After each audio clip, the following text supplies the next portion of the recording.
ಪದವಿ ಪೂರ್ವ ಶಿಕ್ಷಣ ಎಂಬುದು ಬಹಳ ಪ್ರಾಮುಖ್ಯವಾದಂಥ ಒಂದು ಶಿಕ್ಷಣ. ನಮ್ಮ ರಾಜ್ಯದಲ್ಲಿ ಪದವಿ ಪೂರ್ವ ಕಾಲೇಜುಗಳು ಸುಮಾರು 6,000 ಕಾಲೇಜುಗಳಿದ್ದು ಅದರಲ್ಲಿ ತೀರಾ 3,700 ಕಾಲೇಜುಗಳು ಪ್ರೈವೇಟ್ ಕಾಲೇಜಾಗಿ ಇರುವುದು ನಮಗೆ ಭಾಳ ಸಂತಸದ ವಿಚಾರ.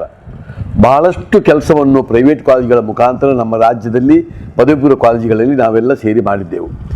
ಈಗ ಅದಕ್ಕೆ ನಾವೆಲ್ಲರೂ ಒಂದು ಅಸೋಸಿಯೇಷನ್ ಮಾಡಬೇಕು ಎಂಬ ಆಶೆಯಿಂದ ನಾಡ್ದು ಜನವರಿ 5ರಂದು ಮಧ್ಯಾಹ್ನದ ಹೊತ್ತಿಗೆ ನಾವು ಎಲ್ಲರೂ ಮೂಡುಬಿದಿರೆಯ ವಿದ್ಯಾಗಿರಿಯಲ್ಲಿ ಅಲ್ಲಿ ಒಟ್ಟಾಗ್ತಾ ಇದ್ದೇವೆ. ಅಲ್ಲಿ ಒಂದು ಸಮಾವೇಶವನ್ನು ಮಾಡಲಿಕ್ಕಿದೆ.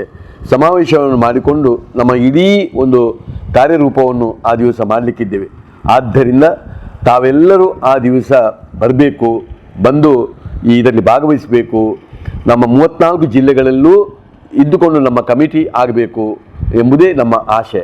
ಅದಕ್ಕಾಗಿ ತಮ್ಮ ಹೆಸರುಗಳನ್ನೆಲ್ಲ ತಾವು ನೋಂದಾಯಿಸಿಕೊಳ್ಬೇಕು.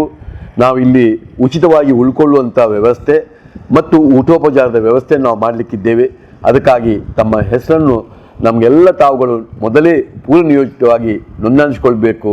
ನಿಮಗೆ ನಮ್ಮ ಕುಪ್ಪುಮ Karnataka unaided pre university management ಅಸೋಸಿಯೇಷನ್ನ ಮುಖಾಂತರ ನಿಮಗೆಲ್ಲರಿಗೂ ಕೈ ಮುಗಿದು ನಾನು ಕೇಳ್ತಾ ಇದ್ದೇನೆ. Hello everyone, Happy New Year to each and everyone. Karnataka Unaided Pre-University College Management Association, that is KUPMA, in short form it is KUPMA. It's a registered body which is framed and which has come into existence last year, December. Is organizing a state level conclave of the Pre-University College Management people. It's happening in Alvas College, Mudibidri on 5th and 6th of January. That is on Friday and Saturday, afternoon to afternoon. That is 5th afternoon to 6th afternoon.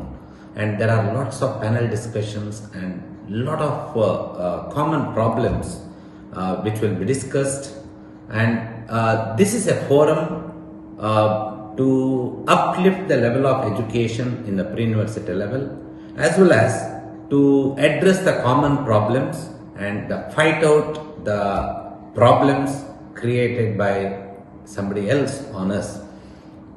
And I request all of you, without fail, please attend and share your views and make this particular conclave a grand success. Thank you very much.